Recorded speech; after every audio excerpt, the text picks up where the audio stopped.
A paz do Senhor Jesus, a graça e a paz, amém? Aquele que vos fala é vosso humilde conservo, missionário martiliano. Como estão? Tudo bem? Amados, espero que vocês tenham uma boa tarde. Já são 14 horas e 34 minutos, 2 horas e 34 minutos, amém? Deus colocou uma palavra no meu coração para compartilhar com os irmãos, que se encontra na carta de Paulo aos Romanos, o capítulo de número 12. Capítulo de número 12, versículo de número 9, amém? Que diz assim: o amor seja não fingido, aborrecei o mal e apegai-vos ao bem. Amai-vos cordialmente uns aos outros com amor fraternal, preferindo-vos em honra uns aos outros. Não sejais vagarosos no cuidado, sede fervorosos no espírito, servindo ao Senhor. Amém? Amor não fingido. A Bíblia fala, né, que o maior dom está lá em 1 Coríntios 13, versículo 13, quando ele fala assim: fé, esperança e amor, o apóstolo Paulo falando. Mas o mais importante destes três é o amor. Por que o amor? Né? A Bíblia fala no texto áureo considerado pelos teólogos, cujo qual eu sou um deles, que diz assim, João 3,16: pelo que Deus amou o mundo de tal maneira que deu seu Filho unigênito para que todo aquele que nele crê não pereça, mas tenha vida eterna. Ele enviou seu Filho para se doar, dar a sua vida por nós. O próprio Jesus falou no capítulo 10 de Marcos, versículo 45, assim, que o Filho do Homem não veio para ser servido e não para ser, ele veio não para ser servido, mas para servir e dar a sua vida, entregar ela por muitos. Quer dizer, ele morreu por nós, porque Deus o enviou para que nossos pecados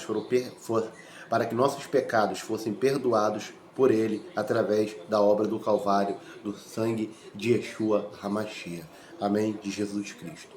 Amados, o que acontece? A Bíblia fala em 1 de João 4,19 assim: por nós o amamos porque ele nos amou primeiro. E para provar esse amor, ali no capítulo 5 de Romanos, versículo 8, ele fala assim: e Deus prova o seu amor para conosco. Deus enviou seu Filho, Jesus Cristo, para que morresse por nós, sendo nós ainda pecadores. Ele prova o seu amor para conosco enviando Jesus, o seu Filho, para morrer por nós, sendo nós ainda pecadores.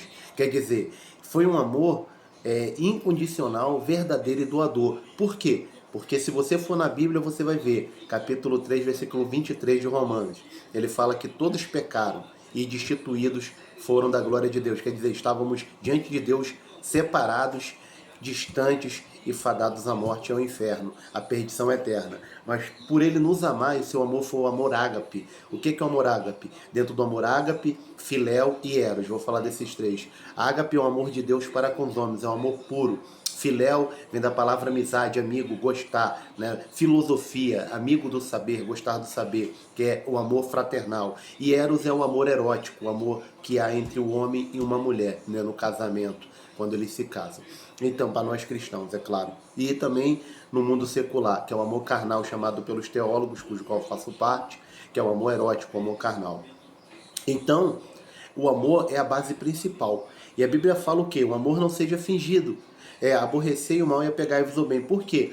Porque no mundo secular em que vivemos, o grau de violência, o grau de ódio, o grau de rancor, o grau de ressentimento é muito grande. A Bíblia fala ali no capítulo 24, versículo 12 de Mateus, que por se aumentar a iniquidade, o amor de muitos se esfriaria. Quer dizer, ia congelar, as pessoas iam se tornar frias, o seu amor não ia ser recíproco, as pessoas iam se tornar egoístas referente à questão de dar, de se doar. Eles só seriam como você vê hoje. Hoje vemos o homem com um egocentrismo muito grande, uma avareza muito grande. Você pode ver, temos milhares de pessoas no mundo passando fome, morrendo de fome, perdendo seus lares, suas casas. Temos aí pessoas poderosíssimas no governo, fora do governo, mas com grande influência no governo, com poder financeiro, com poder econômico incrível, poderia doar casas. Eu estava vendo um padre falar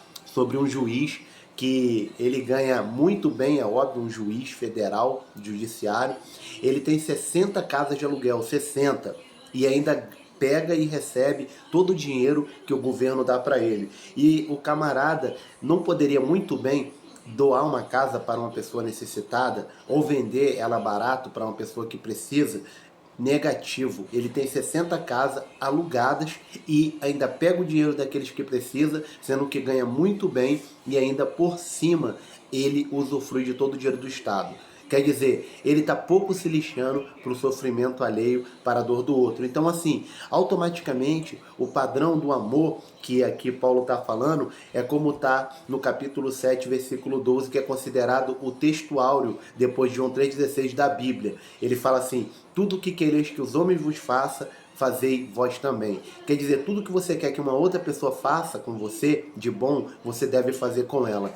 Eu, na minha infância, toda a minha infância fui muito pobre, bem simples mesmo, às vezes não tinha nem o que comer, às vezes não tinha nem o que vestir. Eu vivi muito tempo da minha vida de doações, porque meu pai, ele parou de trabalhar e se entregou à bebida, ele tinha um bar, e aquele bar não trazia renda, nós não tínhamos renda mensal. A minha mãe, ela nunca trabalhou fora, ela não sabe mal escrever, mal ler. Meu pai tinha terceira série, como ele mesmo falava comigo, quantas vezes ele falou, tinha terceira série, e eu me lembro que a gente vivia de doações. E o que acontece? Eu me lembro que eu não tinha nem roupa para vestir direito, não tinha dinheiro para comprar. E eu comecei a trabalhar muito cedo. Eu comecei a trabalhar com 10 anos, de 9 para 10 anos de idade, especificamente 10 anos.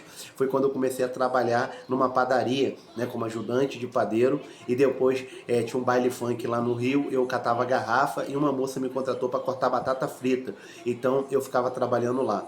E a minha pequena renda eu usava para fazer compras para dentro de casa. E muitas das vezes as pessoas me perguntavam porque eu não tinha dinheiro para comprar roupa ou coisas do tipo. Eu falava, não, é porque eu uso o meu dinheiro para ajudar minha mãe e meu pai. E muitas das vezes é óbvio, né? Você faz o bem, você faz as coisas para as pessoas, só Deus vê, né? Você já notou que as pessoas só conseguem ver o mal, o bem as pessoas não conseguem ver. E quando você faz o bem, parece que tentam abafar para que ninguém saiba, né? E é muito bom porque quem tem que ver o bem que você faz é Deus. E é Deus quem recompensa você. Então, muitas das vezes, eu me lembro que eu não tive no meu aniversário um presente, nem aniversário. Eu me lembro que o único aniversário que eu tive, porque tinha fotos lá, foi de 4 anos de idade. Eu não me lembro da minha mãe me dar um presente, falar aqui, tá aqui uma camisa, uma calça, Martim, mesmo porque ela não tinha condições financeiras. O meu pai vivia bêbado, a mesma coisa. Então, assim, vinha Natal, eu não ganhava nada de ninguém, Ano Novo. Então, assim, eu era considerado um pária. Mesmo tendo família, eu vivia como se fosse um isolado, um Zé Ninguém. E muitas vezes eu me questionava e ficava triste, porque eu via meus amigos ganhar as coisas, ter as coisas da família, lembrarem dele, amigos, e eu era jogado às traças. E aquilo me entristecia muito, me deixava muito magoado, muito ferido, porque é muito chato você ser rejeitado. E a rejeição, segundo a psicologia social, ela destrói, acaba com a autoestima. Então, amados, preste bem atenção. Muitas das vezes nós temos que passar por certas coisas ruins para aprendermos. E aí, quando eu entrei para a igreja após a morte dos meus pais, né, que morreram quando eu era ainda adolescente, estava entrando para a fase adulta, ali pelos 16, 17 anos, quase 18, eu me lembro que eu entrei para a igreja com meus 18 anos, ia completar 19, né? Entrei em maio, né? Então, eu me lembro que Deus me ensinou uma coisa. Não é porque eu não recebi presente dos meus pais, mesmo porque eles não tinham condições de me dar, não é porque eles não se lembravam de mim, as pessoas me rejeitavam, que eu devia fazer o mesmo. O que eu passei a fazer? Toda vez que eu tinha alguma condição, eu tinha algum dinheiro, quando eu fazia algum bico, que eu não trabalhava fichado na época, eu estava começando a vida, eu me lembro que eu comprava uma coisa simples e dava para alguém, mesmo que a pessoa não merecia, mas eu pegava e falava, ó, comprei isso aqui para você. Dava uma gravata, dava uma camisa. Eu me lembro que eu ia lá no Duque de Caxias, nas lojas lá, via uma coisa, nem que fosse simples, na época era fita cassete, dava uma fita cassete. E eu me lembro que eu dei um quadro para um amigo meu da igreja, lá com os dizeres de Jesus, e ele ficou boquiaberto. Rapaz, porra, tu lembrou de mim, não era aniversário, era de final de ano. Eu falei, uai, o que tem, cara? Aí eu falei, tô te devendo, tô te dando... Não, tu não me deve nada. E naquele mesmo ano eu fui presenteado, fizeram festa de aniversário para mim. A partir daí, né, quando eu entrei para a igreja, aceitei Jesus, comecei a fazer o bem, eu me lembro que comecei a receber o bem. Assim, comecei a tratar as pessoas como eu gostaria de ser tratado, independente se fizeram por mim antes. Eu não gosto de ser maltratado, eu não gosto de humilhar as pessoas, nem desfazer delas. Então, assim, eu procuro tratar as pessoas da maneira que eu gostaria de ser tratado. Que tem pessoas que ela quer ser bem tratada, mas ela não trata bem os outros. Elas querem ser bem tratadas, mas elas gostam de humilhar, ofender, falar coisas para magoar, ferir, porque elas pensam que elas são absolutas, né? Elas podem falar e fazer o que querem e pronto, acabou. Sendo que não é assim. Tudo que você plantar, você vai colher. Tudo que você fizer de bom e de ruim, vai ter uma consequência lá na frente sobre você. Então, ele está falando, amor não seja fingido, quer dizer, não devemos fingir, devemos ser verdadeiros, fazer de coração, fazer de forma sincera, ser verdadeiros. Aborrecei o mal e apegai-vos ao bem. Nós não devemos aceitar o mal na gente, fazer o que der na telha. Tu já pensou se tudo que você, na hora da ira, fizer, na hora da raiva, na hora da frustração, você for falar, você fazer? Já viu pessoas que ela fala o que dá na telha, age no impulso? É por causa da ira que uma pessoa, no momento de discussão, ela pegou um revólver, uma faca, ou pegou o carro, atropelou, matou uma pessoa. Ela tá fugida da polícia, ou vai preso ou vai morrer, porque alguém pode pegar e querer se vingar dela. O que acontece? Por causa da ira, muitas das vezes a pessoa fere a esposa, a esposa fere o marido, fere os filhos, fere um amigo, fere um parente, fere um irmão da igreja, toma uma atitude precipitada e depois se arrepende. Às vezes não tem nem coragem de chegar até a pessoa e pedir perdão, de se humilhar e reconhecer que errou. Então devemos ter cuidado, devemos aborrecer o mal e apegar-se ao bem. Por quê? Porque a Bíblia fala aqui no mesmo capítulo, lá no final, no versículo 21, ele fala, não se deixe vencer do mal, mas se vence o mal com o bem. É fazendo o bem. Por que fazendo o bem? Lá em Gálatas 6,7 diz assim, não erreis, de Deus não se zomba. Tudo que um homem plantar, ele vai ceifar. Tudo que um homem plantar, ele vai colher. Você quer colher o bem? Pedro falou assim, ó, aquele que quer viver longos dias e viver dias bons, viver o bem, guarda sua língua do mal. Guarda a língua do mal e faz o bem. Quer dizer, se aparta do mal. Por que ele manda se apartar do mal? Porque o que você fizer vai ser uma consequência. Você vai plantar uma semente no mundo espiritual, no mundo físico, ela vai crescer e vai vir sobre você. Que tem pessoas que às vezes reclamam porque foi abandonado pelo filho, abandonado pela família, rejeitado por um e pelo outro, mas vai ver o que essa pessoa fez. Quantos casos eu já ouvi de pessoas conversar comigo na igreja, que saiu de casa, uma vez quando eu morei no Mato Grosso do Sul, em Três Lagoas, uma moça, a esposa do pastor, a gente conversando, né, a gente num grupo lá da igreja lá, conversando, num grupo físico, que não tinha essa porcaria de WhatsApp ainda, eu me lembro que ela falou, eu saí de casa, ela era baiana, bem nova e não volto nunca mais, não sei nem como é que tá meu pai e minha mãe. Eu falei, por quê? Aí ela falou que a mãe dela maltratava ela, humilhava ela por um prato de comida, humilhava ela com roupa, humilhava, tudo que ela fazia humilhava, o pai batia. Então chegou uma hora que ela falou, vou tentar a vida, porque é melhor eu sair de casa e tentar a minha vida do que viver essa vida desse jeito. O que acontece? O pai e a mãe humilhou tanto ela, desfez tanto dela, que ela saiu de casa e nem sabe se o pai e a mãe tá vivo, se tá doente. Agora tu imagina hoje se o pai e a mãe não tá legal e precisa de uma ajuda, ou gostaria de pedir perdão. Quer dizer, plantou, colheu. Quer dizer, esse distanciamento da filha deles é natural. Às vezes eu já vi pais reclamar, meu filho não liga pra mim, meu filho não me procura, meu filho não quer saber de mim, mas vai ver como é que ele era com o filho dele quando o filho dele era criança, adolescente e morava na casa dele, dependia dele. Que tem pais que humilha. Eu mesmo, quantas vezes eu via minha mãe falar pra mim, meu pai, quando era, você é um vagabundo, você não vale nada, você vai ser preso, você vai ser mendigo, você vai morar na rua. Meu pai e minha mãe falavam isso pra mim, falava que eu ia morrer cedo, que eu ia virar bandido, por causa do contexto social do Rio. Quantas vezes eu vi isso no meu irmão também, quantas vezes eu ouvi que eu não ia servir pra nada, que eu ia morrer. Quantas vezes? Então assim, a palavra ela tem um peso, né? Ela tem um peso, mas dou graças a Deus que Deus tem o poder de reverter essas coisas, né? Como fez na vida de José. Então, amados, nós devemos fazer o bem, porque tudo que a gente fizer, a gente vai ter uma consequência. Amai-vos cordialmente uns aos outros com amor fraternal, amor de irmãos, preferindo-os em honra uns aos outros. Nós devemos colocar os outros sempre em primeiro lugar. De que forma? De que maneira? Dentro do que é correto. Pô, você está numa porta e o outro quer passar e você pode ceder o lugar? Ceda.